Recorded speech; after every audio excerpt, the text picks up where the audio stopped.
friends! Welcome to our YouTube channel. Our recipe for today is pinakbet. Pinakbet is one of Ilocano's favorite dishes. So we are going to start.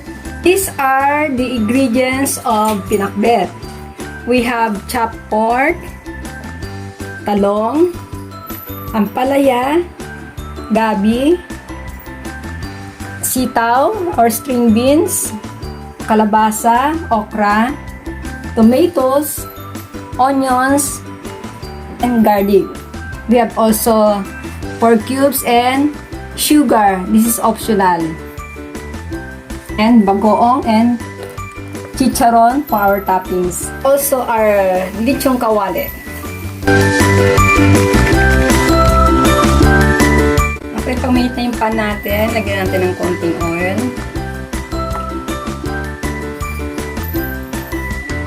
Okay, pag mainit na yung pan, lalagyan natin yung ating garlic.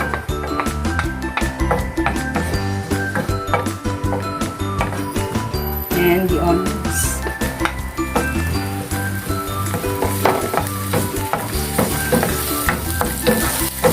And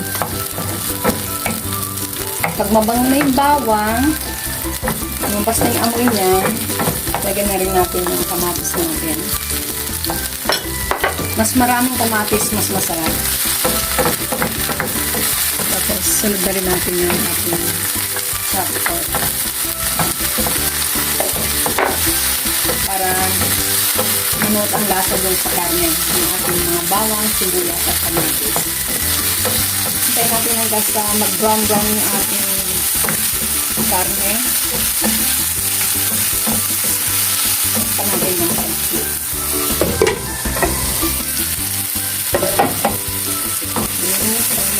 Malambot na yung kamatis at medyo brown na yung karne natin.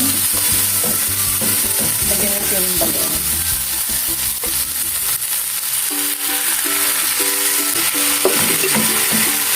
Ang bagong.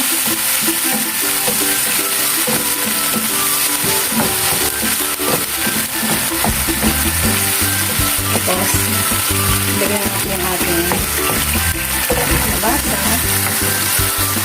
Ito lang kasimple ang luto ng ating pinakbet. Simpleng pinakbet. Kaya natin yung mga matagal na luto.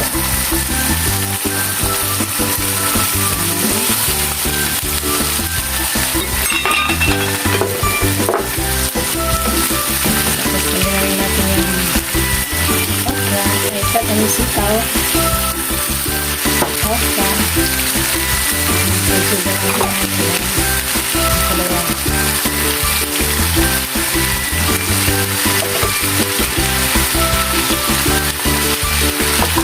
lagyan natin siya ng glass of water. At saka yung ating pork cube para manuot yung lasa ng karne.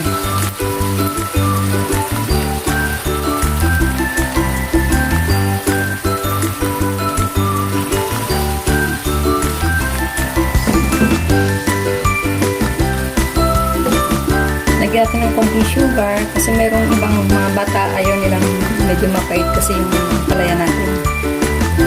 Konti lang. Pero may konting tamis na ng konti. Optional naman kung gusto nyo lang may konting sugar. Pwede naman din wala.